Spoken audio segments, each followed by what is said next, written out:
بسم الله الحمد لله والصلاة والسلام على رسول الله أما بعد.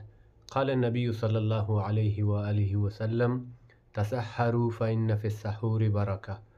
اللہ نبی صلی اللہ علیہ وآلہ وسلم بیان فرمائنے گا کہ شما سحر بکنے پرچہ کہ سحر تہا برکت ماں. یہ حدیث تہا دو چیزیں ذکر بو گائیں. اول شن کے سحر کنگے حکم دیگ بو گائیں اور دومی شن کے سحر تہا برکت ماں ہمیں گشک بو گائیں.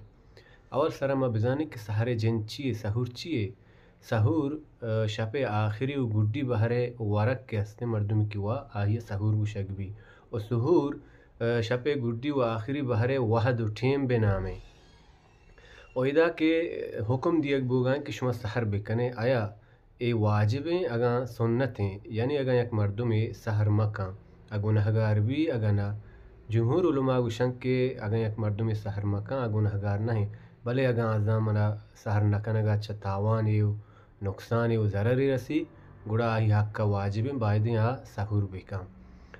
اور دیگے شنک پائدہ لاتے ہستا سحور کنگے مردم وحدی کے سحر کان یہ روچ کو شرری و جوانی گوما گوزی یعنی شرری گوما جوانی گوما وتی دنیای کارا ہم کت کان وتی عبادتا ہم کت کان یعنی شرری گوما نمازی کت کان. اور دیگه یک فائدہ ہمشہ کہ یہودیانی و نصارایانی اہل کتابانی مخالفت بھی اور اتباع سنت بھی پیغمبر رندگیری بھی. اہل کتاب کے ہستا آہانی روشگانی تہا سحور نیستیں بلے ای امت خصوصیت تنچہ کہ ہمشہ کہ امت واسطہ سحور سنت کنگ بوتا و سنتیں. دعائیں کہ اللہ رب العالمین مارا و شمارا دین اسلام سمجھگے و پہمگے توفیق نصیبہ بکا وما علینا الا البلاغ المبین.